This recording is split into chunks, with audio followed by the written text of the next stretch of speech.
क्या हाल है आप सबके। आज हम शुरू कर रहे हैं चैप्टर नंबर 5 अकाउंट्स का, class 11th accounting equation.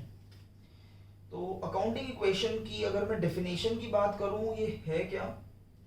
It is a systematic record, मैं लिख देता हूं साथ साथ, systematic record of financial transactions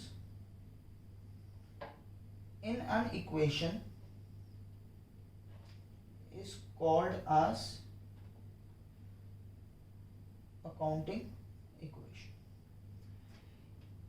financial transaction को एक इक्वेशन में रिप्रेजेंट करने को अकाउंटिंग इक्वेशन कहते हैं। अकाउंटिंग इक्वेशन सीखने से पहले आपको कुछ दो तीन चीजों का ध्यान रखना पड़ेगा। जैसा कि आपने प्रिंसिपल्स ऑफ अकाउंटिंग में सबसे पहले एक प्रिंसिपल पढ़ा था आपने, डुअलिटी एस्पेक्ट प्रिंसिपल, तो आपको उसको अच्छे से ध्यान रखना पड़ेगा, डुअलिटी एस्पेक्ट प्रिंसिपल को। ये प्रिंसिपल क्या कहता था? It states that every transaction has two impact. हर ट्रांजैक्शन के दो इम्पैक्ट्स होते हैं, a debit and credit of same amount. ये प्रिंसिपल बहुत इंपॉर्टेंट है अकाउंट्स के अंदर। उसी के बेसिस पे ही, इस प्रिंसिपल को बेस रखकर ही अकाउंटिंग इक्वेशन बनाई जाती है। अकाउंटिंग इक्वेशन के अंदर दो चीजों को हमें देखना होता है, एक होता है एसेट्स और एक होता है कैपिटल प्लस लायबिलिटीज। बेसिकली अगर आप इन राइट साइड को देखोगे तो this is called as the liability of business, complete liability. Capital is also a liability for a business. This is internal liability. Capital is an internal liability, and this is an external liability. इसका मतलब क्या है? Duality aspect को हम इसमें कैसे जोड़ेंगे, duality principle को? Let us take an example. एक बिजनेसमैन ने बिजनेस स्टार्ट करते हुए एक मशीनरी खरीदी फॉर ₹2 लाख। तो एक एसेट हमारा क्रिएट हो गया 2 लाख रुपीस का, और इधर से कैपिटल क्रिएट हो गया 2 लाख रुपीस का। डबल इंपैक्ट, पैसा भी गया जो ऑनर ने लगाया था, प्लस एक एसेट आ गया, मशीनरी आ गई 2 लाख रुपीस की।